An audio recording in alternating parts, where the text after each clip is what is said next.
केदारनाथ महादेव का धाम सदियों से हिंदुओं का महत्वपूर्ण धार्मिक स्थल रहा है।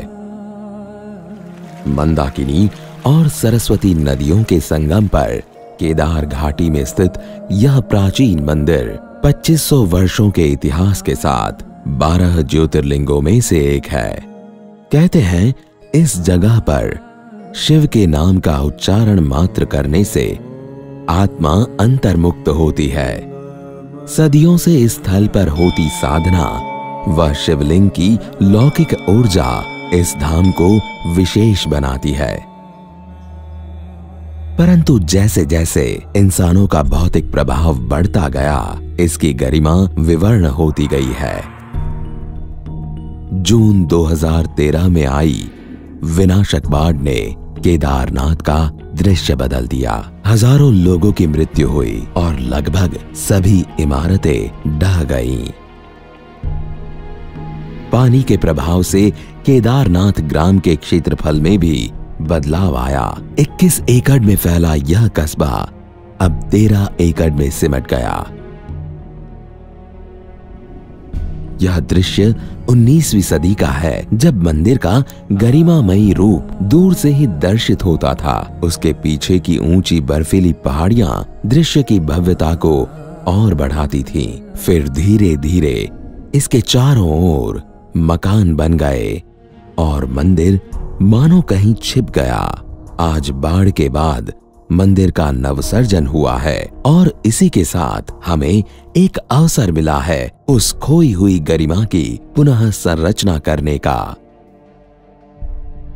केदारनाथ घाटी प्राकृतिक प्रमाणों पर संवेदनशील है और विशेषज्ञों का मानना है कि यहाँ प्राकृतिक आपदाओं का संकट निरंतर है। इसलिए केदारनाथ का पुनर्विकास नियंत्रित अत्यंत आवश्यक है। साथ ही पुनर्विकास कार्य मंदिर और उससे संबंधित गतिविधियों के अनुरूप भी होना चाहिए। मंदिर के उत्तर की ओर एक वैकल्पिक मार्ग की तरह सेना का हेलीपैड भी बनाया गया है। कस्बे के दक्षिण में यात्रियों के लिए हेलीपैड की सुविधा दी गई है, जहां से यात्री बेस कैंप से केदारनाथ आते हुए नए मार्ग पर जुड़ते हैं। प्रस्तावित मास्टर प्लान बाढ़ सुरक्षा एवं मंदिर की गतिविधियों के अनुरूप है। इसके तहत बाढ़ सुरक्षा को अधिकतम महत्व देना चाहिए। त्रिस्तरीय पुश्ता दीवार घाटी के दोनों ओर बनने से भविष्य में आपदाओं से सुरक्षा मिलेगी और ऐसी त्रासदी होने से बचाव करेगी। प्रस्तावित विकास योजना क्षेत्र के तलरूप के अनुरूप है। इसके तहत मंदिर का दृश्य अक्ष खुला रखा गया है। यह दृश्य अक्ष एक भव्य रेखा के समान होगा।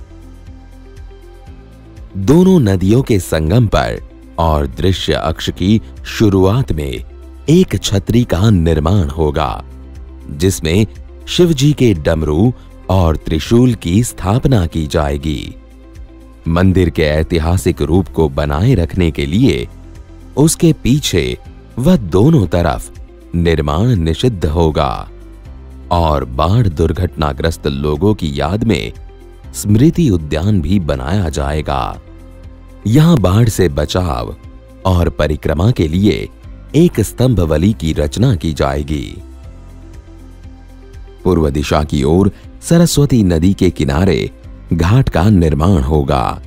इसमें इमारतों को उत्तर दक्षिण दिशा में संरेखित किया गया है, जो कि नदी के बहाव समानांतर है। इससे भविष्य में बाढ़ के पानी में रुकावट कम आएगी और घाटी में न्यूनतम क्षति होगी। इमारतों का निर्माण स्थानीय लकड़ी व पत्थर से किया जाएगा। एक नवीन आदि शंकराचार्य स्मारक, जो कि पश्चिम दिशा में मंदाकिनी नदी के समीप और मंदिर के पास मेडिटेशन सेंटर और मेमोरियल का निर्माण भी प्रस्तावित है।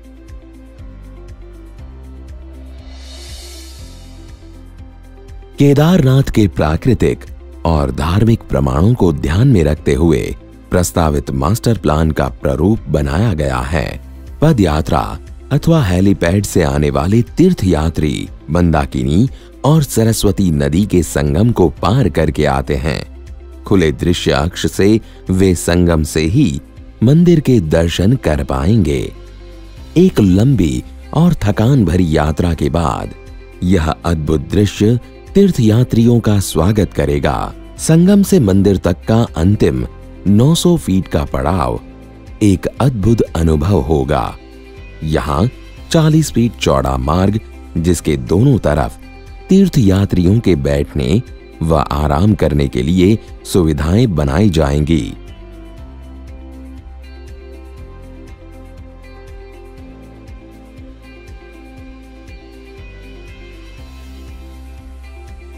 भव्य रेखा के आसपास पूजा सामग्री व अन्य दैनिक आवश्यकताओं के लिए हाट की भी व्यवस्था होगी।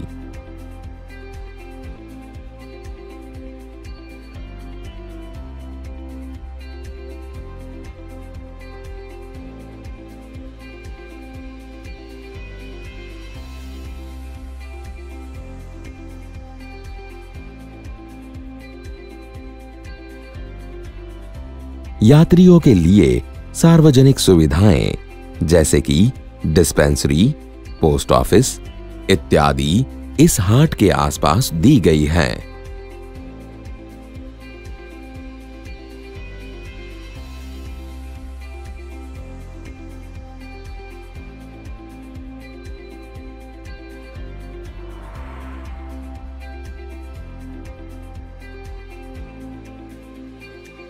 भव्य रेखा के दोनों ओर नई इमारतों का निर्माण यहाँ की पद्धति व पर्यावरण के अनुसार होगा।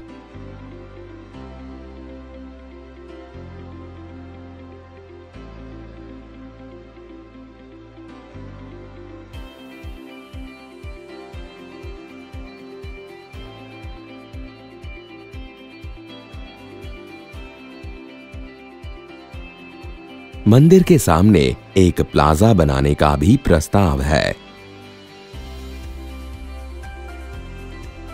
इसके एक ओर मेडिटेशन सेंटर और दूसरी ओर मेमोरियल बनाया जाएगा।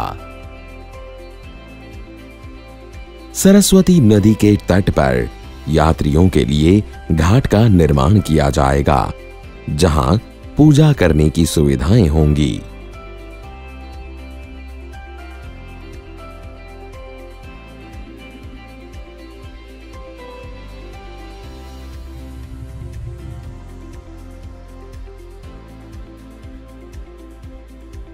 यात्रियों के लिए मंदिर के पीछे एक स्तंभ वाली और स्मृति उद्यान भी बनाया जाएगा। यह निर्माण योजना मात्र भौतिक सुविधाओं को ध्यान में रखकर नहीं, यद्यपि इस स्थल की लौकिक व तीर्थ यात्रियों की आंतरिक ऊर्जा को पुनः जागृत करने का एक प्रयास है।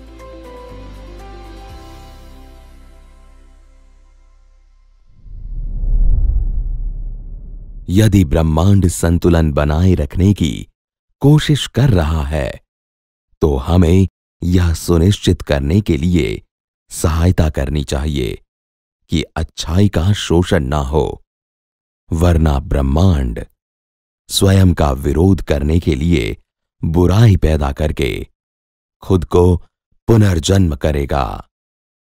बुराई का उद्देश्य है यह अच्छाई को संतुलित करता है।